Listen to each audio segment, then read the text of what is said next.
Good morning. We are having a little bit of a family vacation, and we thought this would be a good time to do a podcast. Actually, I don't know if we've ever announced, Righteous has some exciting news in regards to her future. Oh, do I? Yes, you do. Got accepted into a Bible college, a 360 Bible Institute in Wisconsin. Yeah.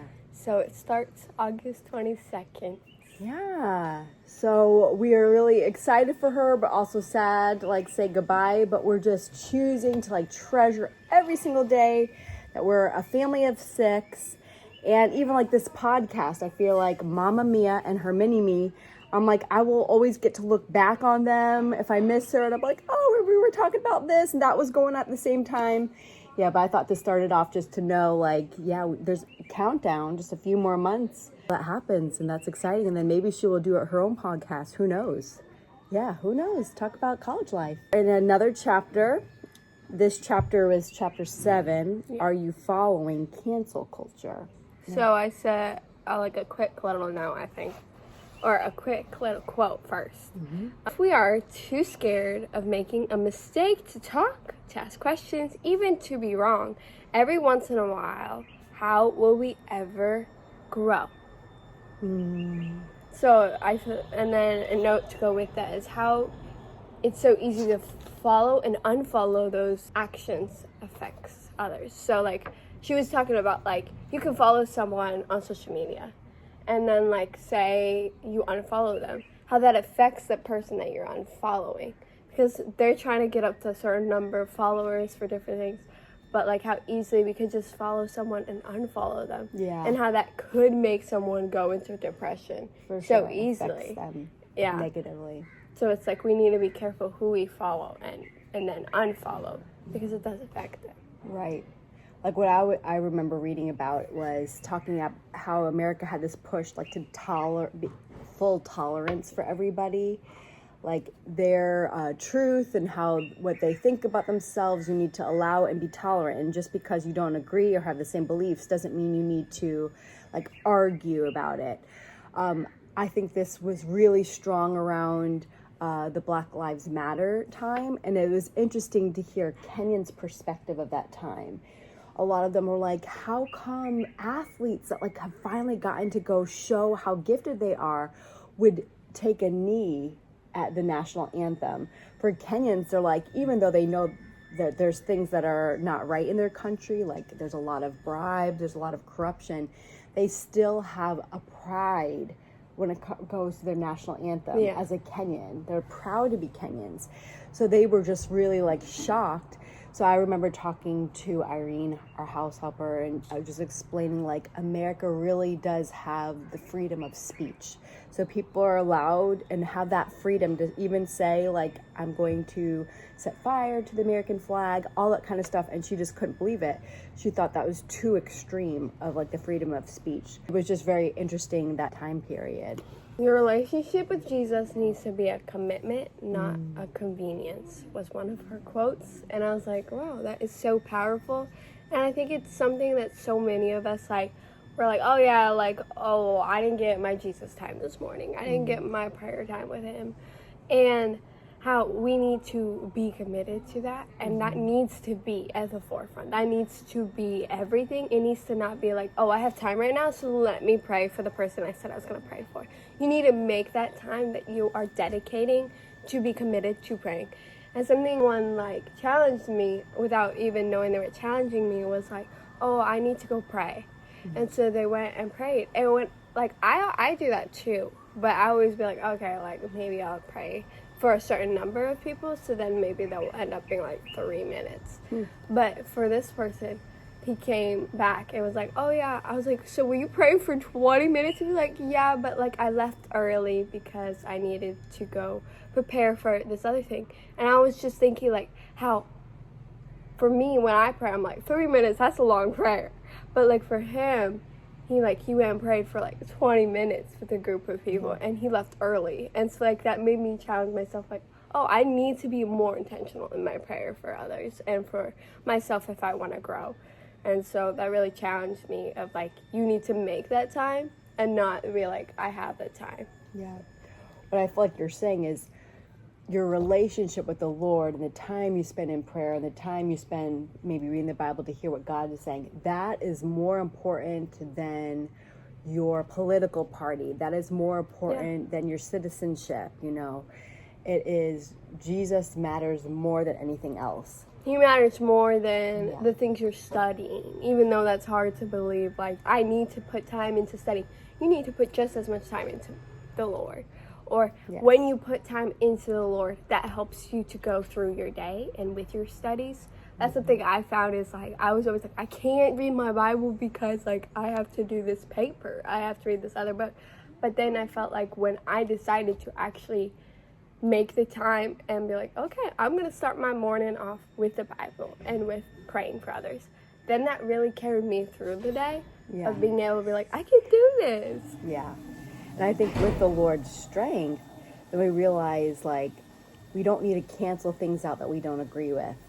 Like, I think that was too easy. Like, oh, I don't agree, then I'm going to just cancel it. I'm going to cancel certain words in a book, like, because it was, like, offensive. So I was listening to a Brett Cooper podcast, and she was saying that you used to think it was only one side of the political, you know, that, like, more left, that was very big into cancel culture. But even conservatives are now going towards that because they look at someone's past. Someone does something that's really good and they're like almost like, yeah, like they're praising them or like congratulating them, celebrating the words that they say, like, yeah, you're aligned with my conservative views. Then if they say, oh, but 5 years ago you said something like this, then they're like, now we want to discredit everything you said more recently. And I really don't like that. We shouldn't cancel someone's past. We can look back and see how far they've come. But, like, everybody has a past. We all make mistakes, so we don't need to feel ashamed of that. But we can see, like, we can change our minds. We can grow and mature. So I thought, like, this is so tough in this day and age. Like, everything that you've done is recorded on the phone, and someone can bring it back up years from now and Pictures, hold it against you. Videos, I was realizing how immature it is to not hang around and cut people out of your life that you don't agree with and you don't like. It is very important to have high standards and morals for, like, okay, this is people I will let influence me. Right. But it's still very important to not cut the people out that you disagree with. Because I think for me, like, my whole life I've been around people that we don't agree with each other with religion, because it's just Islam and Christianity are so different, yet they have their similarities. And so, like, for me, I feel like I've never been sheltered of people having different opinions and realizing how can we still be friends and how can we still respect each other even though we do not have the same beliefs. And so I feel like for me, I've had a lot of, like, influence and of that. I think for me, I struggle a lot with the Christian community of, like, being so forceful on, like, oh, I believe in tongues and I don't believe in tongues, or I believe in like the spiritual gifts of, like, I believe in it and I don't believe in it, and how that really, like, that separates the body of Christ within itself. And that makes me so sad, where it's like, I don't want to choose, I don't want to say if I do or I don't, because I don't see the point of saying it, because I feel like it just divides us, and that's not how it's supposed to be. So I think it's very important to have high standards and morals, but not to discredit or push someone out of the way because you don't agree with one thing that they say. I like their statements of faith. Like, you have to, Jesus was born from a virgin. You know, like, Muslims believe that as well. Then still, like, what sets us apart is we believe he is the Son of God. So those are issues that, you know, you can't ever compromise. But then these other ones, like spiritual gifts and all that kind of stuff, those are not, like, the salvation. They're like, not the core of Christianity. I was asking myself this question. I want to ask you too. Have you ever unfollowed somebody on social media? And I was thinking about it, and I have unfollowed too, because I feel like their account got hacked, because they were putting up these, like, very, like, explicit photos, And I was like, that is not their character at all. So I think that I reported them to social media. But then I was like, I think it came up twice, but same after I reported, so they didn't change anything. So I'm like, I just have to unfollow them for now because I don't want to keep seeing this. But that's it. I think it wasn't even, I think it was like an accident. Yeah. I have unfollowed people. I think there's a lot of things on social media, like when you follow one person, if they're doing a giveaway, sometimes they'll be like, you have to follow these other 5 people to enter in. So I've done that. So it's like I didn't really want to follow them. You just follow them because they're doing a giveaway. Sure. And you want to see if you could win. The pyramid scheme. Yeah. Yeah. So I never really like wanted to actually follow those people. But yeah. One of another quote was, holding someone accountable and canceling someone are 2 different things. We are not meant to harshly judge each other. We're supposed to make each other better. So I've never canceled someone or reported someone myself. I've always brought my phone to my dad. Like, Dad, can you deal with this? I don't know what to do. Sure. Anything like a little bit messed up. That's what I've done, is I bring it to my dad, because it's like there is people that do need to be canceled. I'm not saying that there's like you shouldn't cancel people. There's things that needs to be canceled because it shouldn't be normal, and it shouldn't be something that's just like you're not gonna get any like punishment for it. Sure. But we're not supposed to just cancel people we don't like. That's not what the Bible says. We're supposed to still love them, and we are supposed to keep each other accountable, but that doesn't mean you have to do it by canceling others. Yeah. She did ask a question that, like, I feel like you answered it with what you just said. How do you find yourself joining in on cancel culture, and who have you known who has been hurt by it? I'm thinking, like, I mean, every day, day to day, we're living Kenya. I don't feel like it's very relevant. I feel like it's not really applicable for us. Like, I don't see people that I meet in town, or like that I go to people's homes to visit, that are even dealing with this at all. So I'm sure it is a very hot topic in some places around the world, but like for our situation, I don't really see it. I think like in the States, when TikTok was canceled, lots of people were freaking out, and they were somewhat like, their lives were like, because there's so many people that just are dedicated to TikTok, and they make their money that way. So it's like, imagine everything you ever work for is gone. So that's what so many people felt like when TikTok was banned. Very upset. And they're like, what am I going to do now? I'm going to have to find another social media and start grieving. Yeah, it was crazy. I was like, wow, this is really bad that an app has this much power over so many people. But, you know, just realizing that did really affect so many people. It didn't affect me at all because I don't have TikTok.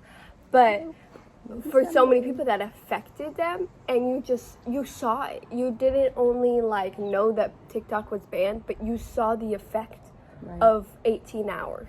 So that really just shows you that like canceling does affect other people's lives. It can make someone's lives flip around. You get to see how when someone's canceled or people disagree with a stance, how their lives can be totally changed. In this chapter, she like told the story about Joseph, which I've like told to many other people and I've read many times, but something didn't click with me. She was saying like Jacob's son Joseph, because there's also like Jesus's, you know, Mary and Joseph and Jesus. So it's the one in the Old Testament. He was put into a pit and sold into slavery because of him having dreams and offending his brothers and offending his father. Them just saying like, who do you think you are? It was also being able to interpret the Pharaoh's dreams that helped him get up out of the dungeon. I believe he was, thrown into the dungeon. So I think that's cool. Like, our strength of having dreams that's from the Lord can also be a weakness, and also can get us into have suffering too. So I just thought that and then cool. Also what I noted was that all of his dreams were for the future. They weren't for the present. They were of what is going to come and what is going to happen. And it wasn't like what's going to happen tomorrow. It wasn't what's going to happen next week. And I think in today's time, we always think that things should happen so fast. Right now. And like right now. Like for me, like a year ago, I've been thinking a lot of where I was a year ago. And a year ago was when I found out the university I had been planning for years was taking a turn. And how that really devastated me. And I really wanted to know after that, where am I going? What am I gonna do? And I didn't figure out until, like, I wasn't accepted until last month. Yeah. In January. So, but today's March 2nd or 1st. So I didn't figure out until like the end of January where I was gonna be going. I got accepted because you never know until you're accepted if you're gonna be able to go there or not. But like how in today's time we think things should happen like right now, and we should know what we're doing in 1 year from now. But that's not like always realistic. Yeah. There's a lot of times like the promised land for Moses. It was decades before the people that left Egypt got to see the promised land. Decades. Yeah. Like Joseph's brothers tried to like, in a way they try to cancel Joseph. So here's one of her quotes. People cannot cancel your life. They can hurt you. But if you don't stop, they cannot stop what God has set in motion. So it's like in Joseph's time, his brothers tried to cancel him and they did hurt him. But he didn't stop there. He went and he continued to do what God had set in store for him, and then the Lord blessed him in that. So it's like, if we don't stop what we feel called to do, if we don't stop what people have canceled us for, they at one point will get tired of canceling, and they'll get tired of trying to destroy something that really the Lord has a hand in. Because I can't cancel what God is doing. It's true. And like Joseph very well could have identified as a victim. Yeah. I'm a victim. Look what my family did to me. The people that I love the most, they're supposed to support me. They're the ones. And he realized, like, no, the Lord has a plan over his life. Yeah. So, yeah, it's true. How are you going to look at it? Even if all that's true, it was really nasty what they did. He did not stay as a victim. Yeah. Yeah.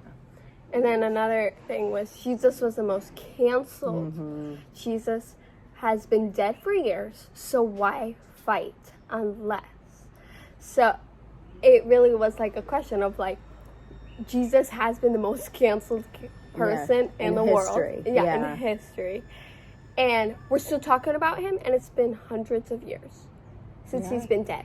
So that just tells you that there's something really special about that, that he cannot be canceled. Right. Because he's still being talked about. It was saying, like, he is the one who canceled our sin.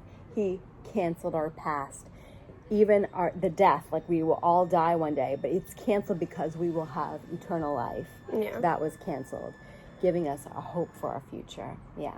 Words matter. Yes. Sadie Robinson shares about her daughter's name and that there was negative comments, which makes me wonder, why does someone get out of their way to be hateful, and why do we hatefully go out of our way to write a comment?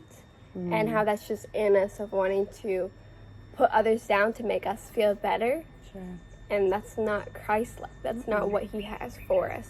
Let's talk about how she posted a picture of her and Christian when they were like pregnant, or when they weren't pregnant. Okay. And they were like, oh, are you pregnant? And she's like, I'm not pregnant. And how like that's happened to so many people I've heard on their videos of like, they post a picture of themselves and then people are like, oh, I think they're pregnant. And really they're not pregnant. They just, girls kind of like have a baby. Right. So it's like, people like, there's no really good in posting something on social media like, are you pregnant? Like, just imagine like when you go up to someone and you're like, oh my goodness, are you pregnant? And then they say no, you feel so awkward and feel so hurt. So it hurts just as much for someone who's famous on social media of being like, and it's better to not guess.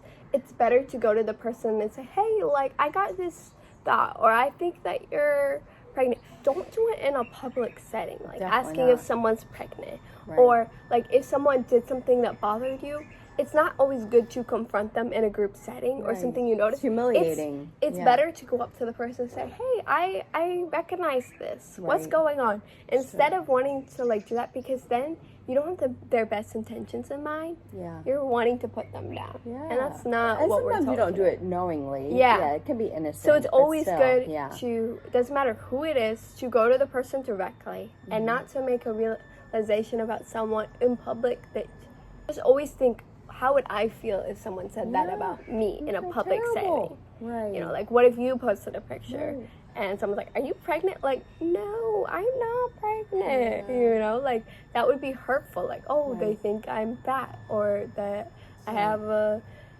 you know. We've had to get used to it. Like, Kenyans really do see it as like a compliment. Like, especially when we come back from America, and we have eaten some delicious food, and people have invited us to our homes and out to restaurants. Thank you for that. So we were like, yeah, yum. And we come back here, oh, you were looking so big. You've gotten so, I'm like, thanks. Because I know that they're meaning it nicely. Yeah. But sometimes I say, so I'm American. As an American, we don't want to be big. We want to be thin. So just for you to know that. Yeah. Yeah. There's a lot more grace in other cultures. Yeah. But still, like, Yeah, those still, things I'm bother you. It's like, okay. I mean, I know I'm like- you're saying as a compliment. And I also am like, I know you're right. I don't want you to point it out, okay? Yeah. There is a saying, famous saying, sticks and stones will break my bones, but words will never hurt me. That saying is not true at all, because words really do have power. And Yeah, that's the it's point true. that she was saying in the book, Sadie Robinson, and that is, Sadie Robinson Hull, right? Huff. Sadie Robinson Huff said that in her book. And yeah. I heard this one thing in another podcast, and it really stuck with me. So they were talking about how the world started with a word. I love it. And so with the world starting with a word, it shows you how words Powerful. have so much power. And so when we say, oh, I look ugly, all the words you say go back on Christ. So when I say I look ugly, I'm also calling Jesus ugly. When I say, oh, I hate this, I'm saying I hate this to Christ. And Christ made that thing. So it was like, oh my goodness, that just made me want to check my words so much more. Of like, oh, I don't like this, or I don't want to do this. It's like, how would that be a good representation of Christ? And I know we're always supposed to we've been told this all the time, we're supposed to be the example of Christ. That's just obvious. But when they talked about words and how words were the beginning of the world and how much power they actually have, it made me be like, I need to watch them so much more carefully because they do have so much power that they can create something from the uncreated. We're in a physical form and emotional form. So your words can change someone's heart, and they could start someone going through depression. They could, because words have so much power. So how carefully you need to watch that. Sure. It's like, wow, that really stuck with me. Watch myself. Yeah. It's always good to come in and respect others and to seek to understand before labeling someone and putting them in a box. Don't be quick to judge, but rely on the Lord for His truth. I think it's so easy to, as I said before, look at someone and be like, oh, they look like they're having this mood or that.